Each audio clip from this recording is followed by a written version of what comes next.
విశ్వవిద్యాలయ శాస్త్రవేత్తల సహకారంతో వీడియో కాన్ఫరెన్సుల్ని నిర్వహిస్తున్నాం. కుట్రపూరితమైన ఉద్దేశంతో గత ప్రభుత్వం చేసిన దుశ్చర్య ధరణి.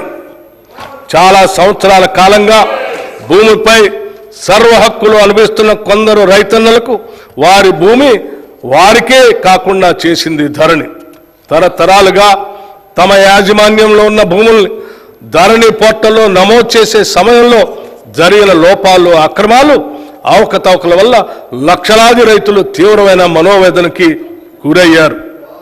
ఆ పొరపాట్లను సరిదిద్దేందుకు ప్రభుత్వ కార్యాలయాల చుట్టూ తిరిగి వేసారిపోయారు. గత ప్రభుత్వం చేసిన తప్పులతో ఎంతోమంది వారి భూముల్ని అమ్ముకోలేక పెళ్లిళ్లకు, పిల్లల చదువులకు మరియు కుటుంబ అవసరాలు తీర్చుకోవటానికి నానా అగచాట్లు పడ్డారు.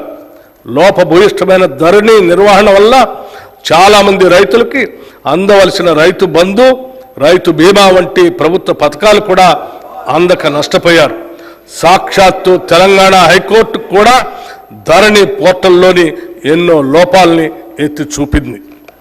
ప్రజలకు ఇచ్చిన హామీ మేరకు మా ప్రభుత్వం ఏర్పడిన తర్వాత జనవరి 2024లో ధరణి పోర్టల్ అమలు కారణంగా వచ్చిన సమస్యల్ని అధ్యయనం చేయడానికి ఒక కమిటీని నియమించింది.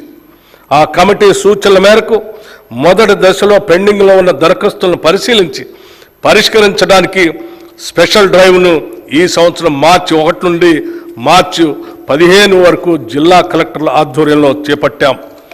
మార్చి 1, 2024 నాటికి 2,26,740 దరఖాస్తులు పెండింగ్లో ఉండగా 1,22,774 కొత్త దరఖాస్తులు వచ్చాయి.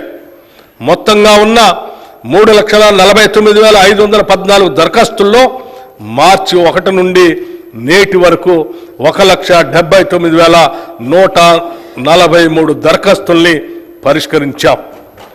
నేటికి ధరణిలో 35 లావాదేవీలకు సంబంధించిన మాడ్యూల్ని, 10 సమాచార మాడ్యూల్ని అందుబాటులోకి తీసుకురావడం జరిగింది.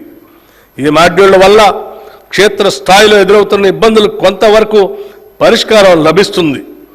మేము ధరణి సమస్యల పరిష్కార పురోగతిని ఎప్పటికప్పుడు కలెక్టర్లతో సమీక్షిస్తున్నాం. ధరణి కమిటీ పూర్తి అధ్యయనం అయిన తర్వాత శాశ్వత పరిష్కార దిశగా తగిన చర్యలు తీసుకుంటాం. మన రాష్ట్ర జనాభాలో 47.3% ప్రజలు వ్యవసాయంపై ఆధారపడి జీవనోపాధి పొందుతున్నారు.